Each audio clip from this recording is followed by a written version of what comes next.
जो national media है वो चाटुकारिता करने में लगी हुई है, जिसका काम था कि ये मुद्दे की जो बात है सत्ता में बैठे हुए लोगों के कान तक पहुंचाए।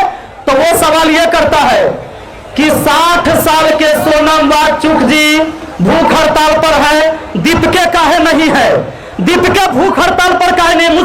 मुद्दा उसका यह है, वो जो 22 बच्चों ने सुसाइड कर लिया, यह मुद्दा उस हरामखोर का नहीं है, बिका हुआ पत्रकार का। उसका मुद्दा यह है कि कहता है कि जंतर मंतर पर जब छात्र जाते तो खाना खाते हैं, उसके गार्जियन जा रहे तो वहां खाना खा रहे। अरे हरामखोर, तू तो पूरा देश को निगल गया, यहां तो खाना खा रहा है। आज हमारे जितने साथी यहां खड़े हैं और हमारे सोनम वांगचुक जी, दीपिका जी और तमाम छात्र लीडर और छात्र जो ये संघर्ष कर रहे हैं, अगर इनके सहयोग में मेरा एक शब्द का भी योगदान है तो मैं समझूंगा कि मेरे जीवन का एक हिस्सा है, इस लड़ाई में मैंने भी लड़ाया है। साथियों, पिछले 1 महीने से लगातार ये आंदोलन चल रहा है। सोनम वांगचुक जी लगभग 20 दिन से भूख हड़ताल पर है। यह जंतर मंतर और पार्लियामेंट ज्यादा दूर नहीं है।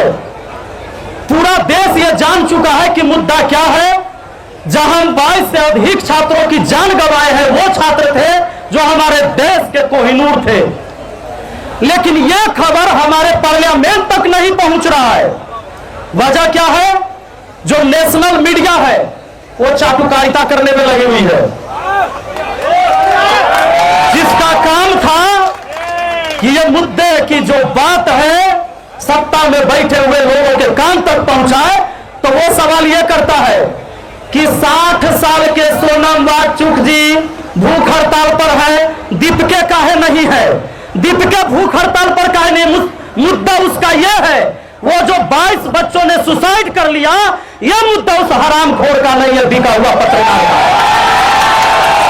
उसका मुद्दा यह है कि कहता है कि जंतर मंतर पर जब छात्र जाते तो खाना खाते हैं, उसके गार्जियन जा रहे तो वहां खाना खा रहे। अरे हरामखोर, तू तो पूरा देश को निगल गया, यहां तो खाना खा रहा है। हरकत तो ऐसी है इनकी, ये लगातार ऐसे ऐसे बयान देते हैं कि सरकार के तरफ से बोलने के लिए इनको रखा गया है, ये देश के तरफ से नहीं है, ये सरकार की बातें बोल रहे हैं। हमारे देश के शिक्षा मंत्री को इस बात से कोई मतलब नहीं है, सरकार को कोई मतलब नहीं है कि भाई हम अपनी कोई टीम भेजे। कहता है कि भूख हड़ताल कौन तोड़वाएगा? तो दीपिका भूख हड़ताल तोड़वाएगा। यह हमारे देश के सरकार का काम नहीं है। पत्रकार मीडिया इस तरह से बिक चुकी है। अच्छा, एक चीज और हम सुने हैं, कहता है कौन सी कि 300-400 आदमी के जंतर मंतर पर जाने से अगर शिक्षा मंत्री को हटा दिया जाए, केंद्रीय मंत्री को हटा दिया जाए, तो ऐसा आंदोलन तो डेली डेली होता है, तो ऐसे में तो सारा बदल जाएगा मंत्री सब। अब जरा सोच के देखिए, अमीर लोग बोलेंगे नहीं क्योंकि उनका अपना धंधा है, बिजनेस है, सरकार से उनको डर है, तो उनका बिजनेस ना चौपट हो जाए, ईडी और सीबीआई उनके पीछे ना लग जाए। अमीर लोग बोलेंगे नहीं, सेलिब्रिटी बोलेंगे नहीं, और गरीब आदमी को बेचारा राशन और शौचालय से ऊपर उठ नहीं सकता है। तो और रही पत्रकार की बात, जो नेशनल मीडिया है वो खुद बिक गया है, तब अमीर आदमी नहीं बोलेगा, गरीब आदमी के बोलने की बेचारे की ताकत नहीं है। पत्रकार बिकिया चुका है, तो 300-400 आदमी नहीं आएगा। तो 300-400 आदमी जो देश के लिए लड़ रहा है, इसका तो कम से कम मनोबल मत तोड़ो तुम। तो साथियों, आज व्यवस्था इन्होंने ऐसे बना दिया। और यहां मैं बार बार एक चीज कहता हूं कि हमारे पुलिस प्रशासन है यहां पर, मैं उनसे भी एक सवाल पूछूंगा।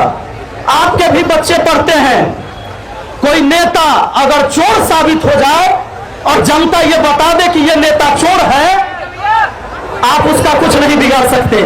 लेकिन एक चोर नेता कह दे कि जनता के ऊपर लाठियां बरसाओ, तब आप लाठी बरसाएंगे और इसे उठाकर जेल में बंद कर देंगे।